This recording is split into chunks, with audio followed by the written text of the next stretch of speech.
Hello everyone.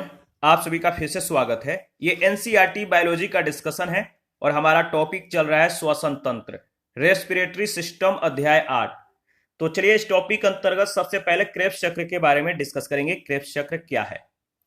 1937 में British वैज्ञानिक hence A Krebs ने सर्वप्रथम इस प्रक्रिया की खोज की। हेंस ए क्रेब्स ने 1937 में क्रेब्स साइकिल की खोज की और इसीलिए इस प्रक्रिया को क्रेब्स चक्र भी कहते हैं। मनुष्य में क्रेब्स चक्र की जो संपूर्ण क्रिया है वो कहां पर संपन्न होती है? तो मनुष्य में क्रेब्स चक्र की जो संपूर्ण क्रिया है माइटोकॉन्ड्रिया में संपन्न होती है, जबकि प्रोकैरियोटिक जीवों में यह क्रिया कोशिका कला यानी सेल मेम्ब्रेन में संपन्न होती है। याद रखिएगा, जो क्रेब्स चक्र की संपूर्ण क्रिया मनुष्य में कहां पर संपन्न होती है? तो मनुष्य में क्रेब्स चक्र की जो संपूर्ण क्रिया माइटोकॉन्ड्रिया में, जबकि प्रोकैरियोटिक जीवों में यह क्रिया कोशिका कला में संपन्न होती है। इसके बाद कोशिकीय श्वसन की जो रूपरेखा है इसके बारे में डिस्कस कर लेते हैं। तो याद रखिएगा, ग्लाइकोलिसिस प्रक्रिया से उत्पन्न पायरुविक अम्ल, ग्लाइकोलिसिस प्रक्रिया से उत्पन्न पायरुविक अम्ल क्रेब्स चक्र में प्रवेश करने से पहले पायरुवेट डिहाइड्रोजिनेज एंजाइम के द्वारा विघटित कर दिया जाता है, जिसे एसिटाइल को एंजाइम का निर्माण होता है। इस बात को ध्यान में रखिएगा। एसिटाइल को एंजाइम जो है ये साइट्रेट सिंथेज एंजाइम की उपस्थिति में ऑक्सैलो एसिटिक एसिड और जल के साथ क्रिया करके साइट्रिक अम्ल बनाता है। तो क्या बनाता है? याद रखिएगा, एसिटाइल को एंजाइम एक के साथ ऑक्सैलो एसिटिक एसिड और जल के साथ क्रिया करके साइट्रेट सिंथेज की उपस्थिति में साइट्रिक एसिड का ये निर्माण करता है। किसका? साइट्रिक एसिड का। ठीक है। क्रेब्स चक्र में साइट्रिक अम्ल का धीरे धीरे कई अभिक्रियाओं के द्वारा विघटन होता है और इस क्रिया के परिणाम स्वरूप कई मध्यवर्ती अम्लों का निर्माण होता है, जैसे अल्फा कीरोग्लूट्रिक अम्ल, अल्फा कीरोग्लूट्रिक अम्ल, आइसोसिट्रिक अम्ल, इसके बाद सक्सिनिक अम्ल, मैलिक अम्ल और प्यूमेरिक अम्ल आदि। अंत में क्या होता है? अंत में अगर बात करें तो मैलिक एसिड, जो अंत में क्या होता है? मैलिक एसिड का माइलेट डिहाइड्रोजिनेज एंजाइम की उपस्थिति में ऑक्सैलोग्लिसरिक अम्ल में परिवर्तन हो जाता है और पुनः दूसरे पायरुविक अम्ल के साथ मिलकर यह क्रेब्स चक्र का निर्माण करता है। एकल चक्र और दो चक्र। एकल चक्र आप देख सकते हैं 2x CO2 है, 1 गुणे ATP, 2 गुणे FADH2 है, 3 गुणे NADH प्लस हाइड्रोजन आयन। दो चक्र आप देख सकते हैं। ATP को क्या बोलते हैं? ATP को बोलते हैं एडिनोसिन ट्राइफॉस्फेट। NAD का मतलब है निकोटिनामाइड एडेनाइन डाइन्यूक्लियोटाइड। NADH2 का मतलब है निकोटिनामाइड एडेनाइन डाइन्यूक्लियोटाइड और FAD का मतलब है फ्लेविन एडेनिन डाइन्यूक्लियोटाइड और FADH2 का मतलब है फ्लेविन एडेनिन डाइन्यूक्लियोटाइड। इसके बाद इलेक्ट्रॉन परिवहन तंत्र जो है इसके बारे में डिस्कस करेंगे। क्रेब्स चक्र और ग्लाइकोलिसिस से मुक्त हुए हाइड्रोजन आयन जो है यानी प्रोटॉन और इलेक्ट्रॉन, ये हाइड्रोजन आयन क्या करते हैं? ये जो हाइड्रोजन आयन है ऑक्सीजन से मिलकर जल का निर्माण करते हैं। ठीक है। क्रेब्स चक्र व ग्लाइकोलिसिस से मुक्त हुए जो हाइड्रोजन आयन है प्रोटॉन और इलेक्ट्रॉन, ये अंत में ऑक्सीजन से मिलकर H2O का निर्माण करते हैं। लेकिन ये जो हाइड्रोजन आयन है प्रोटॉन और इलेक्ट्रॉन, ये सीधे ऑक्सीजन से नहीं मिलते हैं बल्कि श्रृंखलाबद्ध मध्यवर्ती वाहकों से ये गुजरते हैं। इस इलेक्ट्रॉन परिवहन में कुछ ऊर्जा मुक्त होती है। इस मुक्त ऊर्जा का उपयोग ADP एडिनोसिन डाइफॉस्फेट के सहायता से ATP बनाने में होता है। तो इस मुक्त ऊर्जा का उपयोग ADP की सहायता से ATP बनाने में होता है, याद रखिएगा। और ATP का जो निर्माण है माइटोकॉन्ड्रिया की आंतरिक झिल्ली पर उपस्थित ATP सिंथेज कॉम्प्लेक्स के सहायता से होता है। इलेक्ट्रॉन परिवहन तंत्र में भाग लेने वाले प्रमुख हाइड्रोजन ग्राही मुख्य रूप से NAD, FAD और साइटोक्रोम्स आदि होते हैं। NAD और FAD क्या है इनके बारे में डिस्कस कर लेते हैं। ये दोनों इलेक्ट्रॉन वाहक हैं जिनकी कोशिकीय श्वसन में महत्वपूर्ण भूमिका होती है, याद रखिएगा। देखिए, NAD एक को एंजाइम है जो सभी जीवों में पाया जाता है और FAD एक रेडॉक्स सहायक कारक माना जाता है जो अनेक उपापचयी अभिक्रियाओं से संबंध रखता है। इसके बाद रेडॉक्स क्या है? रेडॉक्स जो शब्द है ये दो शब्दों से मिलकर बना है, रिडक्शन और ऑक्सीडेशन। ऑक्सीडेशन का क्या मतलब है? ऑक्सीडेशन का अर्थ है किसी रासायनिक अभिक्रिया में ऑक्सीजन का जुड़ना या हाइड्रोजन का कम होना। रेडॉक्स क्या है? तो रेडॉक्स ऐसी अभिक्रिया को कहते हैं जिसमें रिडक्शन तथा ऑक्सीडेशन की क्रियाएं एक साथ संपन्न होती है। इसके बाद श्वसन क्रिया में कुल ऊर्जा का जो उत्पादन है एटीपी के रूप में, इसके बारे में डिस्कस करेंगे। तो देखिए, ग्लाइकोलिसिस चरण में कुल ऊर्जा का उत्पादन 10 एटीपी के रूप में होता है, लेकिन उपभोग के द्वारा 2 एटीपी ऊर्जा नष्ट कर दी जाती है और अंत में इस प्रकार जो है 8 एटीपी ऊर्जा का शुद्ध लाभ हो जाता है। ग्लाइकोलिसिस चरण में पायरुविक अम्ल के कार्बोक्सिलिक अम्ल से 2NADH2 अणुओं का उत्पादन होता है, जिनके द्वारा इलेक्ट्रॉन परिवहन तंत्र के माध्यम से 6 एटीपी अणु का उत्पादन होता है। तो याद रखिएगा, ग्लाइकोलिसिस जो है, अतः ग्लाइकोलिसिस 2 एटीपी प्लस 6 एटीपी बराबर 8 एटीपी प्रत्यक्ष रूप से, जबकि 6 एटीपी माइनस NADH2 के इलेक्ट्रॉन परिवहन तंत्र में प्रवेश करने पर अप्रत्यक्ष रूप से बनते हैं। क्रेब्स चक्र में 6 NADH2 उत्पन्न होते हैं जो इलेक्ट्रॉन परिवहन तंत्र में पहुंचकर 18 एटीपी ऊर्जा का उत्पादन करते हैं। यहां पे आपको ध्यान में रखना है 1 NADH2 का मतलब है 3 एटीपी ऊर्जा, वहीं 6 NADH2 का मतलब है 18 एटीपी ऊर्जा, यानी 1 NADH2 बराबर 3 एटीपी, तो 6 NADH2 बराबर 18 एटीपी। क्रेब्स चक्र में 2 FADH2 अणु बनते हैं जो इलेक्ट्रॉन परिवहन तंत्र में पहुंचकर 2 एटीपी और 4 एटीपी ऊर्जा का जो है, मतलब 4 एटीपी ऊर्जा का उत्पन्न करते हैं। तो यहां पे याद रखिएगा 1 FADH2 बराबर 2 एटीपी ऊर्जा होता है, तो 2 FADH2 बराबर क्या हो जाएगा? 4 एटीपी ऊर्जा। क्रेब्स चक्र में पायरुविक अम्ल के एक अणु से एटीपी का अणु बनता है जीटीपी के द्वारा। चूंकि ग्लूकोज के एक अणु से पायरुविक अम्ल के 2 अणु उत्पन्न होते हैं, अतः कुल ऊर्जा 2 एटीपी जो है उत्पन्न होती है। इस प्रकार क्रेब्स चक्र के द्वारा उत्पन्न कुल ऊर्जा जो है 24 एटीपी, कैसे? 18 एटीपी प्लस 4 एटीपी और 2 एटीपी, कुल मिलाकर 24 एटीपी।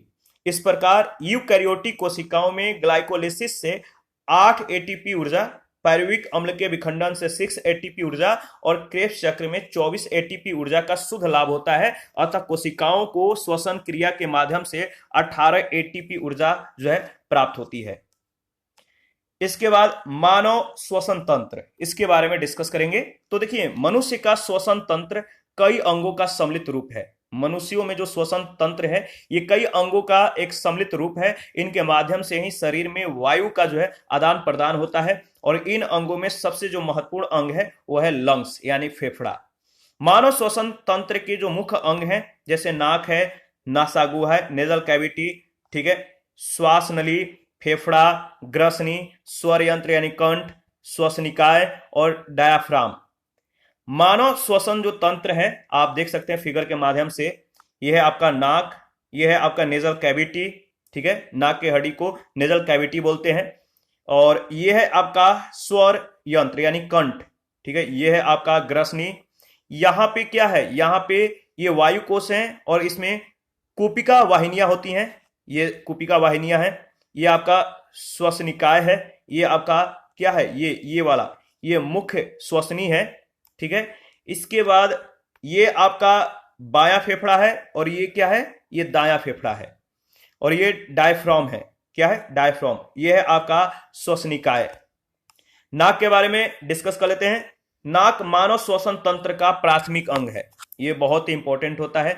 और नाक में 2 छिद्र पाए जाते हैं और इस नासिका छिद्र के वेशमों में रोम युक्त त्वचा का स्तर जो है अग्रभाग में जो है पाया जाता है। यानी नाक के अंदर जो रोम युक्त जो त्वचा होता है, यानी जो बाल कह सकते हैं, नाक में जो बाल होता है, ये बैक्टीरिया, धूल के कण, प्रदूषण आदि से शरीर की रक्षा करते हैं। शरीर के अंदर जाने से जो है इन चीजों को, धूल कणों को, बैक्टीरिया को, प्रदूषण को जाने से रोकते हैं। और नाक का जो मुख्य कार्य है सूंघना। नाक का जो नोज होता है इसका मुख्य कार्य क्या है? चीजों को सूंघना। इसके बाद नासिका वेश्म या नासागुहा यानी नेजल कैविटी। मानव श्वसन तंत्र नासा द्वार से जो है प्रारंभ होता है, जिसके द्वारा वायु नासा गुहा में प्रवेश करती है। नासा गुहा एक अस्थि युक्त तालु के द्वारा मुख्य गुहा से जो है मतलब अलग रहती है, जिससे हम जब हम खाते हैं उस समय भी सांस ले सकते हैं। नासा गुहा में वायु को गर्म और नम किया जाता है।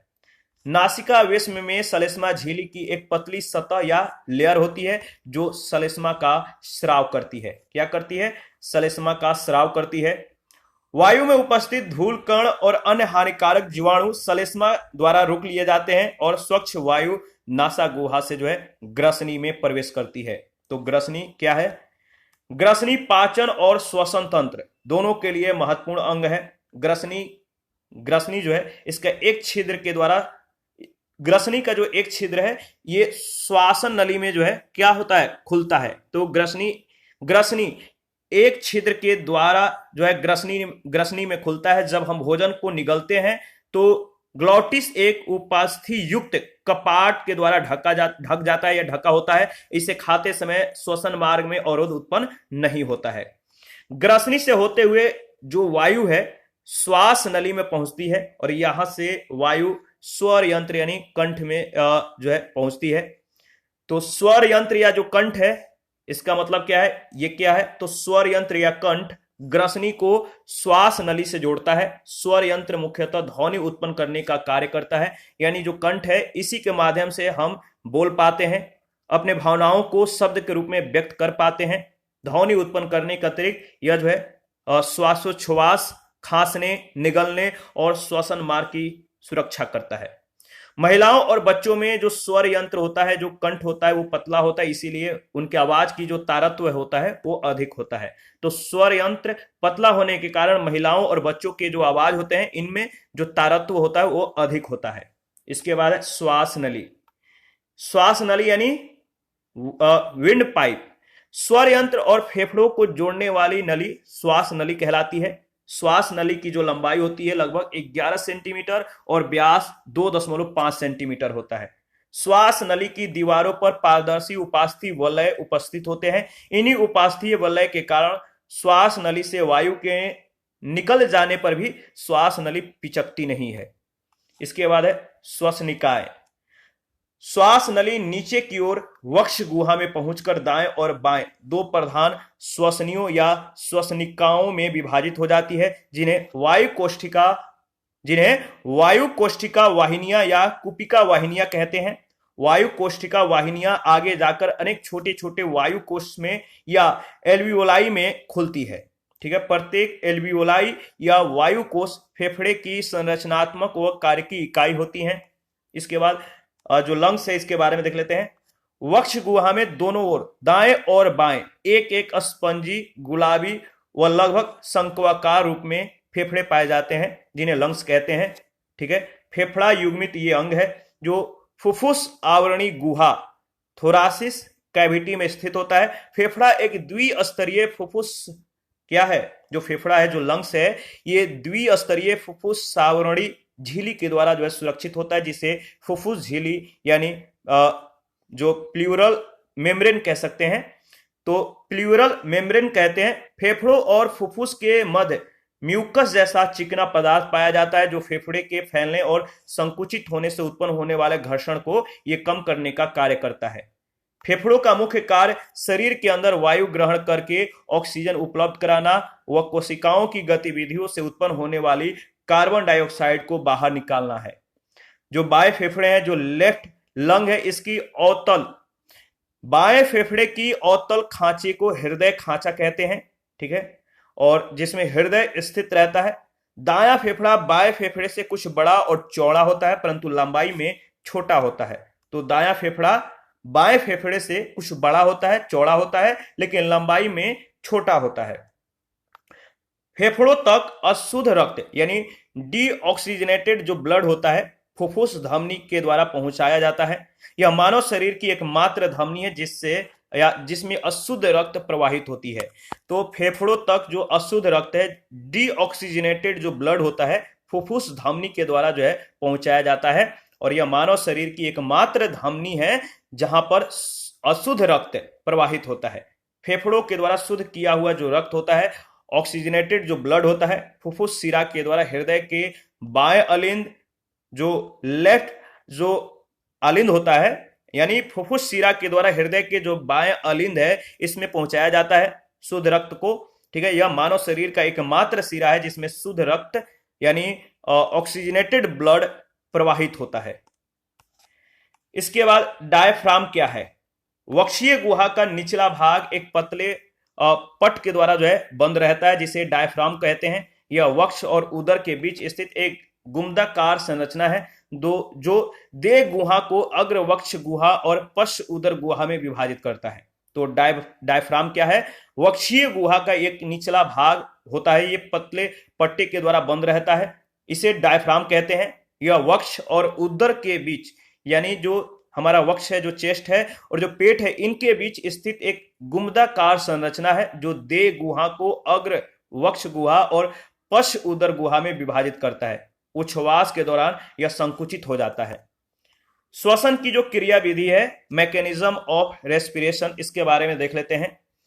तो देखिए, जब हम श्वास लेते हैं या मतलब कि सांस लेते हैं तो बाह्य वातावरण से वायु नासिका एवं नासिका गुहा में प्रवेश करती है। नासिका गुहा में उपस्थित सूक्ष्म रोमों का जाल धूल और धुएं के कणों को जो है छान देता है। ठीक है, यहां पर उपस्थित संवेदी नाड़ियां वायु की गंध का ज्ञान मस्तिष्क तक पहुंचाती हैं। नासिका गुहा के बाद वायु ग्रसनी में पहुंचती है। ग्रसनी में उपस्थित जो कंठक्ष है यानी जो कंठ है, भोजन नालिका के द्वारा ये जो कंठक्ष होता है ये भोजन नालिका के द्वार को बंद कर देता है, यानी जो भोजन नालिका का जो द्वार है इसको बंद कर दिया जाता है। बंद होने के कारण क्या होता है कि वायु स्वर यंत्र से होते हुए श्वसन नलिका में यानी जो श्वसन नलिका है यहां पर पहुंच जाती है और श्वास नलिका में श्लेष्मा ग्रंथियां श्लेष्मा का स्राव करती हैं। इसके परिणाम स्वरूप वायु के साथ आए धूल धुएं सूक्ष्म जीव आदि इस नलिका से चिपक जाते हैं। तो किस तरह से ये प्रोसीजर जो है वो कार्य करता है, यानी श्वसन की जो क्रिया विधि है इसको ध्यान में रखिएगा, इंपॉर्टेंट है। देखिए, अगर बात करें तो जो श्वास नलिका है यहां से श्वसनी और श्वसनी से श्वसनिकाओं में होते हुए यह वायु को आगे चलकर वायु कोशों में भर जाती है। तो जो श्वास नलिका से जो श्वसनी और श्वसनी से जो श्वसनिकाओं से होते हुए यह वायु जो है आगे जाकर क्या करता है, वायु कोशों में भर जाता है और वायु भरने के कारण ये वायु कोश फूल जाते हैं। इन वायु कोशों में रक्त वाहिनियों का घना जाल उपस्थित होता है। इन रक्त वाहिनियों में हृदय से आया कार्बन डाइऑक्साइड की अधिकता युक्त जो कार्बन डाइऑक्साइड CO2 होता है इसकी अधिकता युक्त अशुद्ध रक्त भरा होता है। ठीक है, और इस प्रकार यहां वायु कोश और रक्त वाहिनियों के मध्य गैसों का आदान प्रदान होता है। गैसों के आदान प्रदान के परिणाम स्वरूप क्या होता है कि वायुमंडल की जो ऑक्सीजन है रक्त वाहिनियों में चली जाती है और रक्त वाहिनियों में उपस्थित कार्बन डाइऑक्साइड वायु कोशों में भर जाती है। इसके बाद वायु कोशों से CO2 श्वसनिकाओं में, श्वसनिकाओं से श्वसनी में, श्वसनी से श्वासन नलिका में और श्वास नालिका से स्वर यंत्र में और स्वर यंत्र से ग्रसनी में, ग्रसनी से होते हुए नासिका के माध्यम से वापस वायुमंडल में भेज दी जाती है। श्वसन की यह क्रिया निश्वसन कहलाती है। श्वसन क्रिया के दौरान उपयोग में लाई गई संपूर्ण ऑक्सीजन और उत्सर्जित हुई कार्बन डाइऑक्साइड के अनुपात को श्वसन गुणांक कहा जाता है। तो श्वसन गुणांक बराबर क्या होता है, निष्कासित CO2 का आयतन बटा ग्रहण की गई O2 का आयतन। ठीक है, श्वसन गुणांक क्या है, तो इसका मान यानी जो वैल्यू है श्वसन गुणांक का वैल्यू श्वसन क्रिया में विघटित होने वाले पदार्थों की रासायनिक प्रकृति पर निर्भर करता है। अतः जो श्वसन गुणांक है इसका मापन करके यह ज्ञात किया जाता है कि श्वसन क्रिया में किस प्रकार के पदार्थ का ऑक्सीकरण हो रहा है। यदि श्वसन क्रिया में किसी भी प्रकार के कार्बोहाइड्रेट का पूर्ण ऑक्सीकरण होता है तो श्वसन गुणांक का मान 1 होता है। यदि वसीय पदार्थ यानी फैट या प्रोटीन का ऑक्सीकरण होता है तो जो आपका श्वसन गुणांक है इसका मान सदैव 1 से कम यानी 0.5 से 0.9 के बीच होता है। इसके विपरीत यदि कार्बनिक अम्लों का जो ऑक्सीकरण होता है तो क्या होता है, जो इसके विपरीत अगर बात करें तो कार्बनिक अम्लों का ऑक्सीकरण होता है तो श्वसन गुणांक सदैव 1 से अधिक यानी 1.3 से 4.0 के मध्य होता है। याद रखिएगा, इंपॉर्टेंट है। नागफनी इत्यादि गूदेदार और रसदार पौधों में कार्बोहाइड्रेट के अपूर्ण ऑक्सीकरण से CO2 उत्पन्न नहीं होती, वरना मौलिक अम्ल का संश्लेषण होता है और क्या होता है, RQ का मान 0 होता है। तो नागफनी इत्यादि का जो गूदेदार या रसदार जो पौधे होते हैं, इनमें कार्बोहाइड्रेट के अपूर्ण ऑक्सीकरण से CO2 उत्पन्न नहीं होती है, इसीलिए मौलिक अम्ल का इसमें जो है क्या होता है, संश्लेषण होता है और इस प्रकार जो श्वसन गुणांक है इसका मान इसमें जो है 0 हो जाता है, 0 हो जाता है। अनॉक्सी श्वसन में जो श्वसन गुणांक है इसका मान मतलब इन्फिनिटी होता है, अनंत हो जाता है। श्वसन गुणांक का मान याद रखिए गैनांक श्वसन मापी के द्वारा किया जाता है।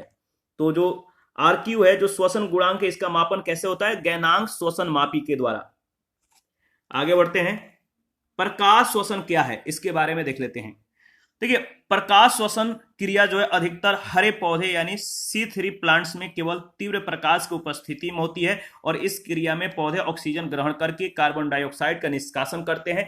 इस पूर्ण क्रिया में जो क्लोरोप्लास्ट होते हैं, क्लोरोप्लास्ट, माइटोकॉन्ड्रिया और पैराक्सीसोम्स नामक 3 कोशिकांगों की आवश्यकता होती है। यह क्रिया दिन के समय जो है अधिक तापक्रम और अधिक प्रकाश की उपस्थिति में होती है। पौधों की पत्तियों में जब कार्बन डाइऑक्साइड की अपेक्षा O2 की सांद्रता बढ़ जाती है, ऑक्सीजन की सांद्रता बढ़ जाती है, तब प्रकाश श्वसन की क्रिया प्रभाव में आती है। इस क्रिया के द्वारा क्या होता है, पौधे ऑक्सीजन की अधिक मात्रा को CO2 में बदलकर O2 की सांद्रता को CO2 की अपेक्षा कम कर देते हैं। इस क्रिया में भोजन का विघटन तो होता ही है, परंतु ATP का निर्माण नहीं होता है और यह निरर्थक क्रिया यानी वेस्टफुल प्रोसेस कहलाता है। इसमें NAD का अपचयन भी नहीं होता है।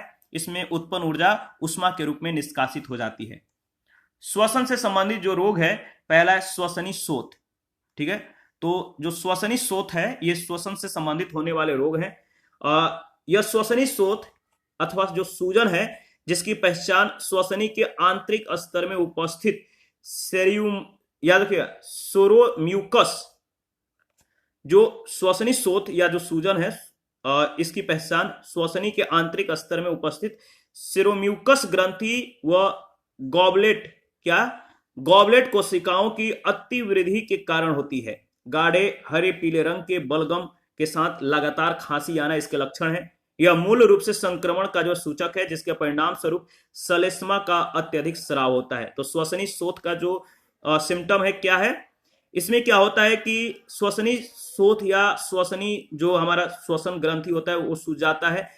श्वसनी के आंतरिक स्तर में जो उपस्थित सेरोम्यूकस ग्रंथि होता है या जो गॉबलेट कोशिकाएं होती हैं, इनमें बहुत ज्यादा वृद्धि हो जाता है। इसी कारण हमारा जो बलगम हो जाता है वो गाढ़े हरे पीले रंग का हो जाता है और लगातार खांसी आने लगता है। ये जो कि इस रोग के लक्षण है, यह मूल रूप से संक्रमण का सूचक होता है। यह अधिक धूम्रपान व कार्बन मोनोऑक्साइड यानी CO जो है, यह अधिक धूम्रपान करने से, स्मोकिंग करने से, ठीक है, स्मोक करने से और कार्बन मोनोऑक्साइड जैसे वायु प्रदूषक के संपर्क में आने के कारण यह जो है रोग होता है। रोकथाम क्या है, उपचार क्या है, तो जो मतलब कि श्वसनी शोथ का जो रोकथाम या उपचार जो है, धुआं, रसायन और प्रदूषक जैसे कारकों के संपर्क से बचकर श्वसनी शोथ की रोकथाम की जा सकती है। रोग के आधारीय संक्रमण का उपचार उचित प्रतिजैविकों के द्वारा जो है एंटीबायोटिक के द्वारा किया जाता है। श्वसनी विस्फारक दवाओं, ठीक है, श्वसनी विस्फारक दवाओं श्वसनी मार्ग को विस्तृत करने और चिकनी पेशियों को शिथिल करने के लिए इनके उपयोग से तत्कालिक जो है आराम मिलता है, तो याद रखिएगा। इसके बाद आगे अगर बात करें तो श्वसनी दमा क्या है, नेक्स्ट जो रोग है वह है श्वसनी दमा। इसकी पहचान श्वसनिका की भित्ति में पाई जाने वाली चिकनी पेशियों के अति संकुचन के द्वारा होती है। जो श्वसनी दमा है इसकी पहचान कैसे होती है, श्वसनिका के भित्ति में पाई जाने वाली चिकनी पेशियों के अति संकुचन के द्वारा होती है, सिकुड़ जाती है। यह बाह्य पदार्थों के ये जो क्या होता है, इस श्वसनी दमा में बाह्य जो पदार्थ होते हैं इनके प्रति श्वसनिका के अति संवेदनशीलता के कारण होता है।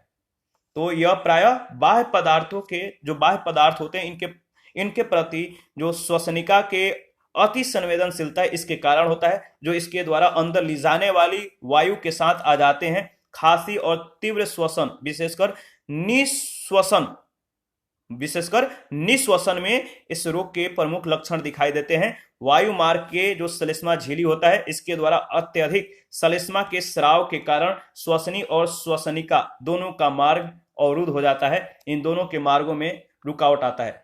कुत्तों का घ्राण क्षेत्र अत्यंत विकसित होता है, इसीलिए कुत्तों का घ्राण क्षेत्र यानी सूंघने का जो एरिया है अत्यंत विकसित होता है, इसीलिए उनमें सूंघने की जो क्षमता होता है मनुष्यों से अधिक होता है। इसीलिए कुत्तों का उपयोग सुरक्षा और जांच एजेंसियों के द्वारा खोजबीन के लिए किया जाता है।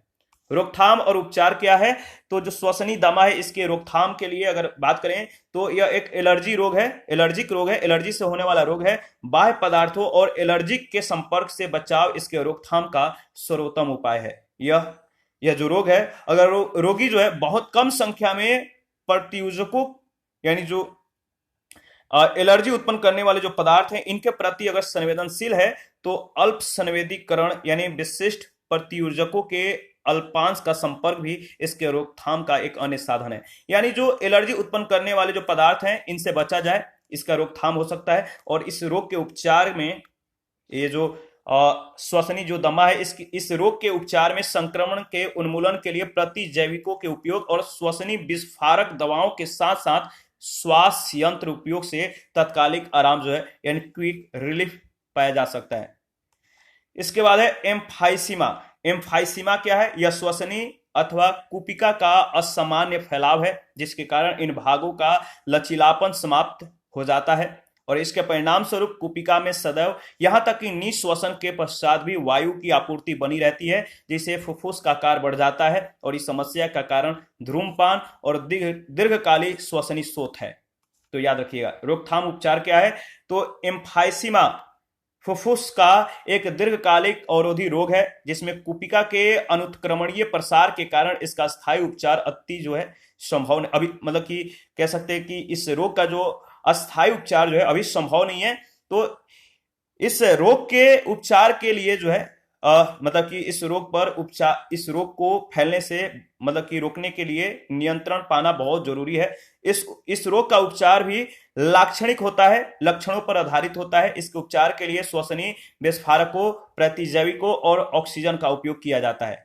तो इसके उपचार में जो है क्या करना होता है? श्वसनी विस्फारक, प्रतिजैविक और ऑक्सीजन का उपयोग प्रदूषक और धुओं के दीर्घकालिक संपर्क से जो है मतलब कि इस रोग से बचा जा सकता है। यानी प्रदूषक और धुएं के दीर्घकालिक संपर्क से बचकर इस रोग की रोकथाम की जा सकती है।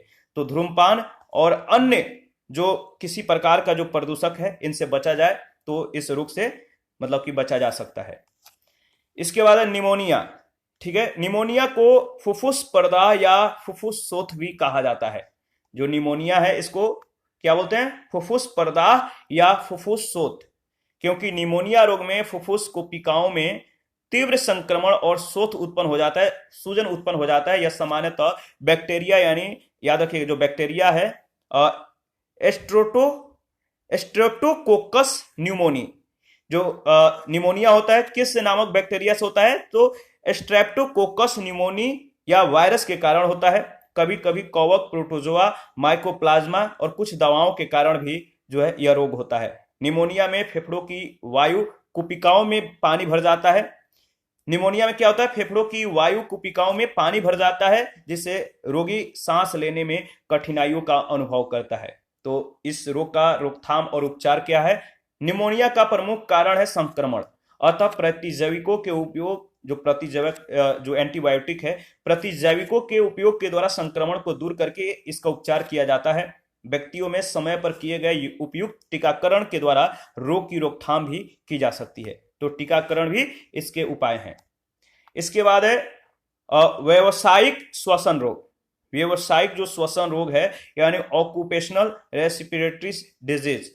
कुछ उद्योग में विशेषकर जहां पत्थर की घिसाई या तोड़ने का कार्य होता है वहां इतने धूलकण निकलते हैं कि शरीर की सुरक्षा प्रणाली उन्हें पूरी तरह निष्प्रभावी नहीं कर पाती है। इन धूल के कणों का दीर्घकालिक प्रभाव शोथ उत्पन्न कर सकता है जिससे फेफड़ों में रेशीय ऊतकों का निर्माण होने लगता है, जिससे फेफड़ों की कार्य क्षमता प्रभावित होती है। तो इस रोग के लिए रोकथाम और उपचार क्या है? कुछ व्यावसायिक श्वसन संबंधी रोग दीर्घकालिक प्रभाव के पश्चात ये लक्षण दर्शाते हैं। 10 से 15 वर्षों में या इससे भी अधिक वर्षों में ये रोग जो है दिखाई देते हैं, इनके लक्षण दिखाई देते हैं। सिलिकोसिस व एस्बेस्टोसिस जैसे रोगों का उपचार भी वर्तमान में संभव नहीं है। ऐसे व्यक्ति जिन्हें इस प्रकार के रोगों से प्रभावित होने की आशंका हो, उसे सभी संभावित निवारक साधनों का प्रयोग करना चाहिए। इसके बाद है क्षय रोग। क्षय रोग के बारे में अगर बात करें, यानी जो ट्यूबरकुलोसिस है, इस रोग को यक्ष्मा या काक रोग भी कहते हैं। क्षय रोग को यक्ष्मा या काक रोग भी कहते हैं। यह एक संक्रामक रोग है जो माइकोबैक्टीरियम ट्यूबरकुलोसिस नामक जीवाणु के कारण उत्पन्न होता है और इस रोग के जीवाणु मुंह से थूकते समय या चूमने से प्रसारित होते हैं। क्षय रोग शरीर के किसी भी अंग को प्रभावित कर सकता है। इस रोग के लक्षण है ज्वर, रात्रि में पसीना आना, भूख की कमी, वजन में ह्रास, पाचन और तंत्रिका तंत्र में गड़बड़ी आदि।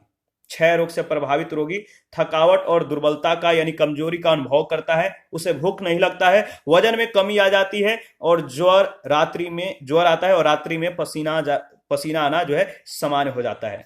तो ज्वर आना और रात में पसीना आना इनके इस रोग के जो है ये सभी लक्षण हैं। शरीर में प्रभावित अंग के अनुसार रोग के लक्षण जो है भिन्नता आ जाती है। रोग के लक्षण में जो भिन्नता आती है, जैसे फेफड़ों का क्षय रोग, निरंतर खांसी या रक्त मिश्रित बलगम आना हर प्रकार के क्षय रोग के प्रमुख लक्षण है। शारीरिक दुर्बलता या वजन में कमी, छाती में दर्द और सांस लेने में कठिनाई होना इस रोग के सामान्य लक्षण हैं।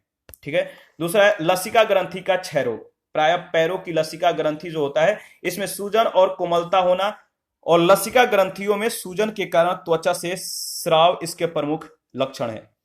इसके बाद अस्थमा यानी दमा। दमा क्या है? इस रोग में रोगी को सांस लेने में समस्या उत्पन्न होती है। खांसी आदि के दौरान उत्पन्न हो ये दमा जो है लगातार खांसी उत्पन्न हो जाती है। कई प्रकार का होता है ये दमा, जैसे एलर्जी से भी हो सकता है, आनुवांशिकता आदि कारणों से भी दमा हो सकता है। आइसोप्रोपिलीन सल्फेट, और याद रखिएगा इस रोग में जो इंजेक्शन लिया जाता है, आइसोप्रोपिलीन सल्फेट एवं एड्रेनालिन का इंजेक्शन लेने से इस रोग में लाभ होता है। इसके बाद है इन्फ्लुएंजा। यह रोग मिक्सोवायरस, याद रखिएगा, यह जो इन्फ्लुएंजा है यह रोग मिक्सोवायरस इन्फ्लुएंजाई नामक विषाणु से होता है। इसका अन्य नाम फ्लू है। ठीक है। इससे पूरे शरीर में दर्द के साथ जुकाम, बुखार, गले में सूजन, बेचैनी, सिर दर्द आदि लक्षण प्रकट होते हैं। उपचार क्या है इन्फ्लुएंजा का? तो संक्रमित व्यक्ति को टेरामाइसिन व टेट्रासाइक्लिन आदि प्रतिजैविक एंटीबायोटिक्स दवाएं लेनी चाहिए। रोगी को पौष्टिक भोजन के साथ साथ ताजी शुद्ध वायु का प्रयोग करना चाहिए। इसके बाद है जुकाम यानी कॉमन कोल्ड। जब नासिका की श्लेष्मा कला और गले के सूजन के साथ साथ छींक आने लगती है तो इस दशा को जुकाम कहते हैं। यह रोग एडिनो नामक विषाणु से होता है। अभी तक इसका कोई निश्चित उपचार उपलब्ध नहीं है। ऊंचाई एवं श्वसन। जब हम अधिक ऊंचाई वाले स्थान पर जाते हैं तो ऊंचाई बढ़ने के साथ साथ वायु का घनत्व और उसमें निहित ऑक्सीजन की जो मात्रा है वो घट जाती है। जब आप ऊंचाई पर जाइएगा तो आपको जो वायु का जो घनत्व है, वायु का घनत्व घट जाता है, यानी वायु में जो ऑक्सीजन की मात्रा है ये भी घट जाती है और इस कारण रक्त में ऑक्सीजन की जो कमी है वो होने लगती है। इसे क्या बोलते हैं? इसे हाइपोक्सिया कहा जाता है। ऊंचाई पर रक्त में ऑक्सीजन की मात्रा को आवश्यक स्तर पर लाने से शरीर में आरबीसी का जो है उत्पादन बढ़ जाता है, जिससे श्वसन दर जो है वो तीव्र हो जाती है। इसके बाद कृत्रिम श्वसन क्या है? कृत्रिम श्वसन के बारे में एक बार देख लेते हैं, इंपॉर्टेंट है।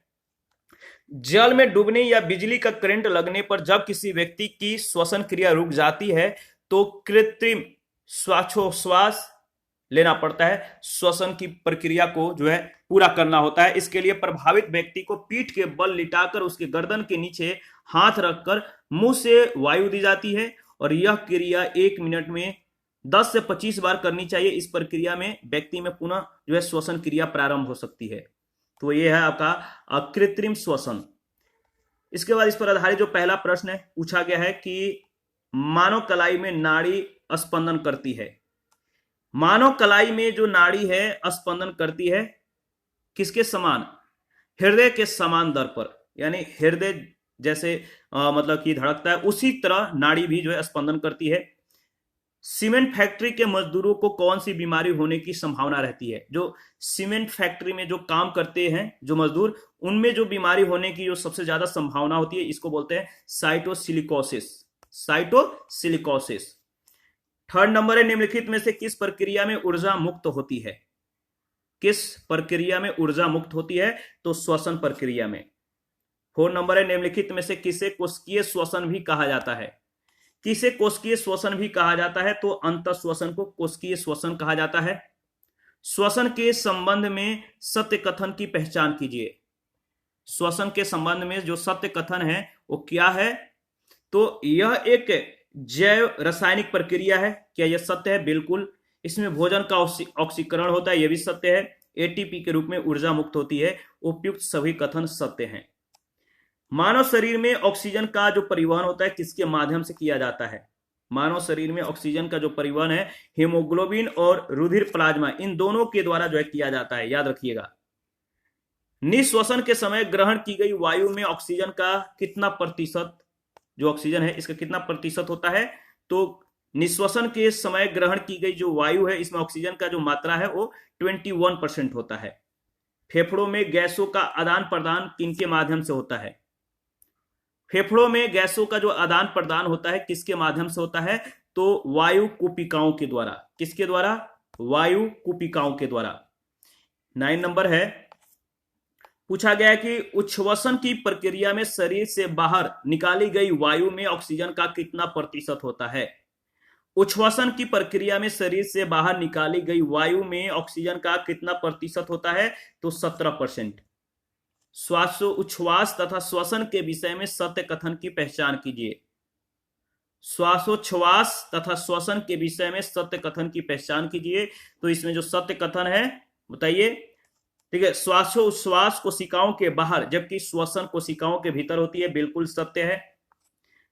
श्वासोच्छ्वास की क्रिया में, श्वासोच्छ्वास की क्रिया में ऊर्जा उत्पन्न नहीं होती है जबकि श्वसन में ऊर्जा उत्पन्न होती है, ये भी सही है। और श्वासोच्छ्वास एक भौतिक क्रिया है जबकि श्वसन एक रासायनिक क्रिया है। उपयुक्त सभी कथन सत्य हैं। 11 नंबर, मानव शरीर में कार्बन डाइऑक्साइड का परिवहन किस माध्यम से होता है? मानव शरीर में कार्बन डाइऑक्साइड का जो परिवहन होता है किस माध्यम से होता है? तो हीमोग्लोबिन के माध्यम से, प्लाज्मा में घुलकर और बाइकार्बोनेट्स के रूप में। यानी उपयुक्त सभी माध्यमों से कार्बन डाइऑक्साइड का जो है हमारे शरीर में परिवहन होता है। 12 नंबर है, भोजन निगलते समय श्वसन मार्ग किस अंग के द्वारा बंद हो जाता है? आप जब भोजन को निगलते हैं तो किस मार्ग के द्वारा, किस मार्ग के अंग के द्वारा यह बंद हो जाता है? श्वसन मार्ग किस अंग के द्वारा बंद हो जाता है जब भोजन निगलते हैं? तो याद रखिएगा, एपिग्लॉटिस। एपिग्लॉटिस। भोजन निगलते समय श्वसन मार्ग किस अंग के द्वारा बंद हो जाता है? तो एपिग्लॉटिस के द्वारा। हीमोग्लोबिन के विषय में असत्य कथन की पहचान कीजिए। हीमोग्लोबिन के विषय में जो असत्य कथन है वो क्या है? तो देखिए, इनमें से जो कथन दिया गया है, जैसे यह लौह युक्त प्रोटीन है, ये कथन मतलब कि सत्य, जो असत्य कथन है इसको पहचान करना है। तो ये सत्य कथन है। इसका निर्माण हिमवर्णक तथा ग्लोबिन प्रोटीन के द्वारा होता है। और तीसरा है, वो वायु के संपर्क में आकर ऑक्सी हीमोग्लोबिन नामक अस्थायी यौगिक का निर्माण करता है। यानी इनमें से कोई नहीं। डी ऑप्शन बिल्कुल करेक्ट ऑप्शन है। इसी के साथ नेक्स्ट क्वेश्चन को देखते हैं। 14 नंबर, मनुष्य में दाया फेफड़े कितने पिंडों में विभाजित होता है? मनुष्य में जो दाया फेफड़ा है कितने पिंडों में यानी कितने भागों में विभाजित होता है? तो इसका सही जवाब हो जाएगा, ये 3 भागों में विभाजित होता है। एम्फाइसीमा बीमारी का जो संबंध है किससे होता है? तो एम्फाइसीमा बीमारी का जो संबंध है वो फेफड़े से है। किससे है? फेफड़े से। फेफड़ों की सुरक्षा के लिए इनके ऊपर कौन सी झिल्ली का आवरण बना होता है? तो बताइए, प्ल्यूरा झिल्ली। फेफड़ों के सुरक्षा के लिए इनके ऊपर कौन सी झिल्ली का आवरण बना होता है? प्ल्यूरा झिल्ली। किसके ऑक्सीकरण के द्वारा उत्पन्न ऊर्जा को श्वसन कहा जाता है? किसके ऑक्सीकरण के द्वारा उत्पन्न ऊर्जा को श्वसन कहा जाता है? तो इसका सही जवाब हो जाएगा ग्लूकोज, यानी ऑप्शन ए बिल्कुल करेक्ट ऑप्शन है। ऑक्सी श्वसन की क्रिया में कितनी ऊर्जा का उत्पादन होता है? तो ऑक्सी श्वसन की क्रिया में 38 एटीपी ऊर्जा का उत्पादन होता है, याद रखिएगा। 19 नंबर है, जब अनाक्षी श्वसन की क्रिया जीवाणु और कवक में होती है तो उसे क्या कहते हैं? जब अनाक्षी श्वसन की जो क्रिया है जीवाणु और कवक में होती है तो उसे कहते हैं किण्वन, यानी ऑप्शन ए। गहरी सांस लेने पर कितने लीटर गैस ग्रहण की जाती है? गहरी सांस लेने पर कितने लीटर गैस ग्रहण की जाती है? तो 3.5 लीटर। क्रेब्स चक्र की क्रिया किसके अंदर संपन्न होती है? तो मानव में, बताइए, मानव में क्रेब्स चक्र की जो संपूर्ण क्रिया है माइटोकॉन्ड्रिया में संपन्न होती है। यहां पे कमेंट करके बताइए कि प्रोकैरियोटिक जीवों में यह जो क्रिया होती है कहां पर संपन्न होती है। 22 नंबर है, जब मनुष्य कार्य करता है तो मांसपेशियों में ऑक्सीजन के अभाव में पायरुविक अम्ल का विखंडन किसमें हो जाता है? जब मनुष्य कार्य करता है तो मांसपेशियों में ऑक्सीजन के अभाव में पायरुविक अम्ल का विखंडन किसमें हो जाता है? तो लैक्टिक अम्ल और कार्बन डाइऑक्साइड में, यानी बी ऑप्शन बिल्कुल करेक्ट ऑप्शन है। आगे बढ़ते हैं, क्वेश्चन नंबर 23 है, फेफड़ों में कितने लीटर गैस धारण करने की अधिकतम क्षमता होती है? फेफड़ों में कितने लीटर गैस धारण करने की अधिकतम क्षमता होती है? तो 5 लीटर। 24 नंबर है, ऑक्सीजन के ग्रहण और कार्बन डाइऑक्साइड के उत्सर्जन की मात्रा किसके ऊपर निर्भर करती है? ऑक्सीजन के ग्रहण और कार्बन डाइऑक्साइड के उत्सर्जन की जो मात्रा है किसके ऊपर निर्भर करती है? तो हीमोग्लोबिन पर। 25 नंबर है, कोशिकीय श्वसन कोशिकाओं के अंदर कितने चक्रों में पूरा होता है? कोशिकीय श्वसन कोशिकाओं के अंदर कितने चक्रों में पूरा होता है? तो 2। कितने चक्रों में? 2 चक्रों में। ऑक्सी श्वसन की क्रिया कोशिका के किस भाग में संपन्न होती है? ऑक्सी श्वसन की जो क्रिया है कोशिका के किस भाग में संपन्न होती है? तो कोशिका द्रव्य और माइटोकॉन्ड्रिया में। ऑप्शन ए बिल्कुल करेक्ट ऑप्शन है। वायुमंडलीय ऑक्सीजन को फेफड़ों में ग्रहण करना और शरीर के विभिन्न भागों से आई हुई कार्बन डाइऑक्साइड गैस को वायुमंडल में मुक्त करने की जो क्रिया है इसको क्या कहा जाता है? वायुमंडलीय ऑक्सीजन को फेफड़ों में ग्रहण करना और शरीर के विभिन्न भागों से आई हुई कार्बन डाइऑक्साइड गैस को वायुमंडल में मुक्त करने की जो क्रिया है इसको कहा जाता है श्वासोच्छ्वास। क्या बोलते हैं? श्वासोच्छ्वास। कौन सी क्रिया को ऑक्सी तथा अनऑक्सी श्वसन का कॉमन स्टेप माना जाता है? वह कौन सी क्रिया है जिसको ऑक्सी तथा अनऑक्सी श्वसन का कॉमन स्टेप माना जाता है? तो ग्लाइकोलिसिस। क्या? ग्लाइकोलिसिस। 29 नंबर, एक स्वस्थ वयस्क व्यक्ति में हृदय के धड़कने की जो औसत दर होती है वो कितनी होती है? एक स्वस्थ वयस्क व्यक्ति के हृदय धड़कने की जो औसत दर होती है वो 72 प्रति मिनट, यानी 1 मिनट में 72 बार उसके हृदय जो है मतलब कि धड़कते हैं। सी ऑप्शन बिल्कुल करेक्ट ऑप्शन है। इसी के साथ आज का सेशन समाप्त करते हैं। नेक्स्ट सेशन में पाचन तंत्र यानी डाइजेस्टिव सिस्टम के बारे में डिस्कस करेंगे।